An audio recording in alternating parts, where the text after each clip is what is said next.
when you can stay in it for a while, that thing just pulls and pulls and pulls.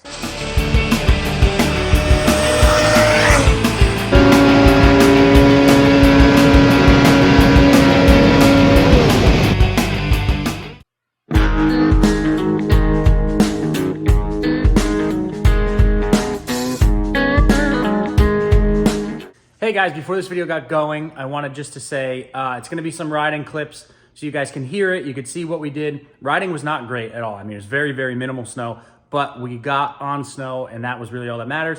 So it's going to be some riding footage so you could see, you could hear the sled, see it go down the, the straightaways. And then at the end of that riding, then I will talk about what I feel about the boost.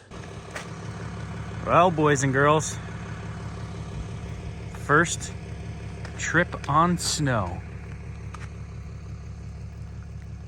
Undisclosed location. I don't want to give away this secret hidden gem that I just found out about, which I'll probably tell you guys later. But right now, we just rolled up, waiting on my buddy Brett to get here. We're gonna go riding.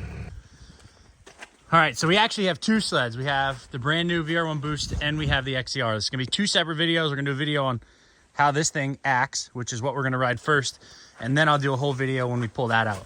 But my buddy Brett got here, so this is he actually bought Chris's, what was that, Yamaha Exciter, which I'll put on the screen from the XCR or ZRT video. But this is where he rides most of the time, and he's got, what is that thing, Viper? That's my 14 Viper. 14 Viper, which we'll ride the nice sleds when we ride the nice sleds. But right now we're riding, which this is a nice sled. 90s trip. It's a 99 VMAX stretched to a 144. I took one of my FX Nitro seats with some scrap metal, put a 2-inch riser on it, and my dad and I fight over it, even though he has a sidewinder. He's got Fox floats on the front. Oh yeah, I made brackets for the floats on the front. I fixed it. My buddy treated it last year in March. I'll send you a picture of that. Yeah. It's pretty hammered. This thing's sweet. It sounds really good. He just rode it around the parking lot. It sounds sweet. So we're going to take the old beaters out first out in this field right here and see how they run. I don't know. Mine runs on a stand, but we don't know if it actually runs in snow. Okay, so the triple adventure was very short-lived. I don't know if that's got a bad head gasket, water pump, something, but it ran good for a couple minutes and then died out. So now we have the boost out. So the snow is not that great, but it's going to be enough to get it out on the snow, get some miles on it, start breaking it in. It is still raining.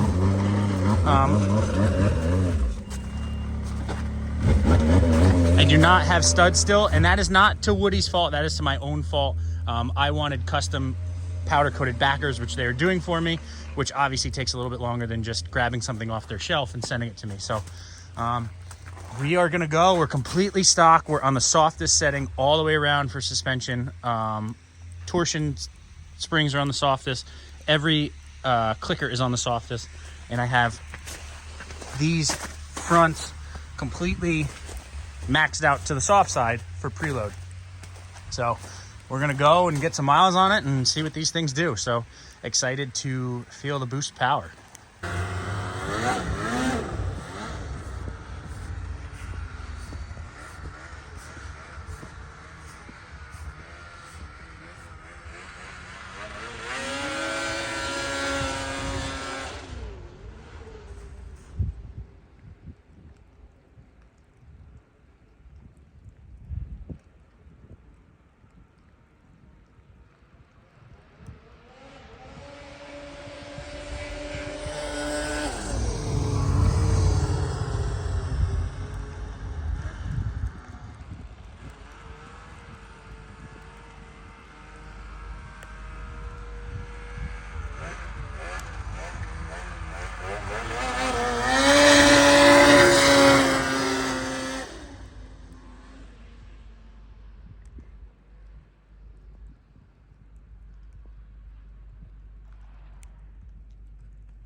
What do you think, Jesse? This thing pulls really good.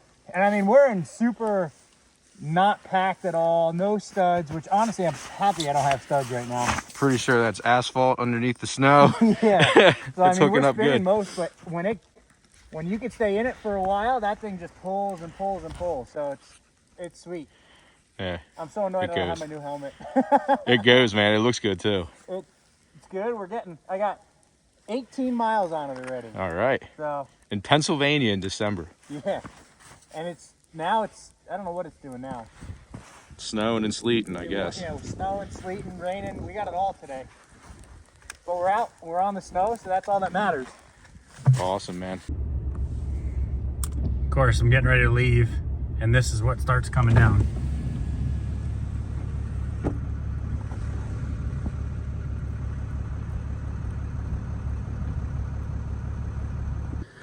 All right, guys, so as you saw, we were on snow. I got my VR1 boost onto snow. And again, it was not great conditions, but it scratched the itch. We ended up doing 30 miles.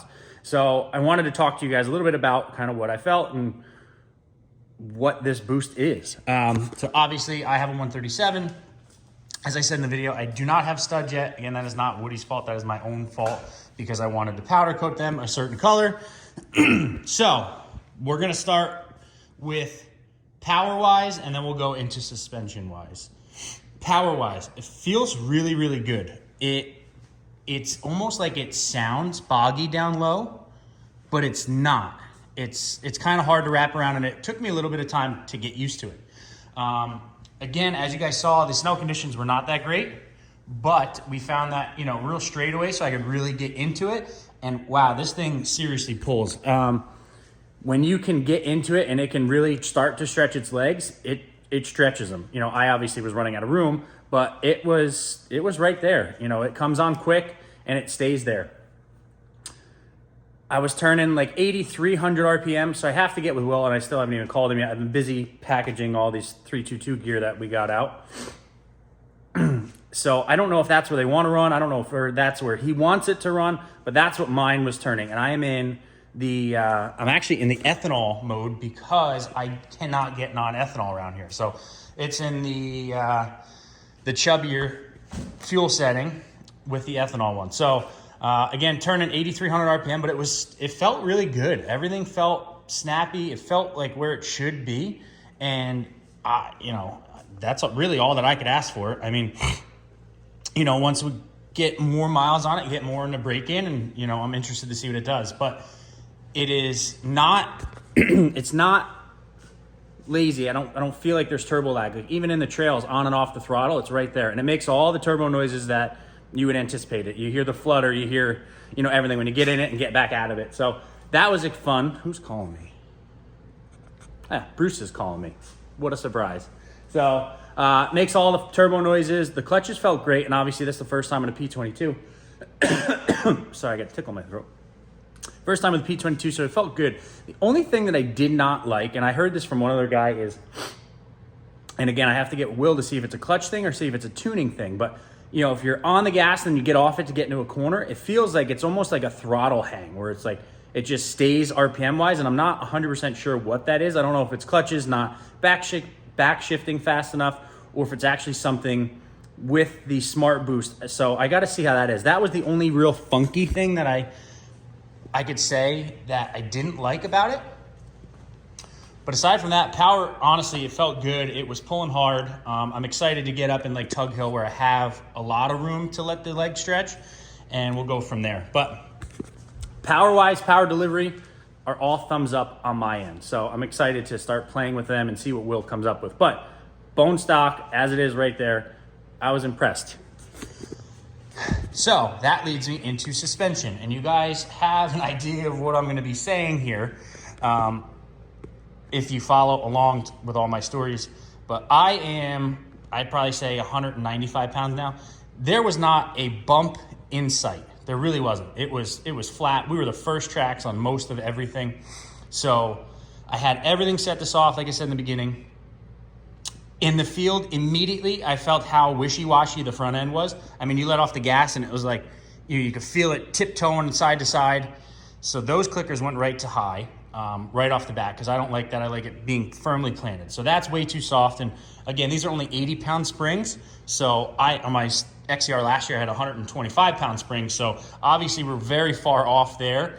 So I did not like that. And this is all stuff that I figured I was not going to like, but we wanted to try it stock first before we change anything. So clickers went right to stiff. It made it a little bit of a difference, but not nearly what I would like.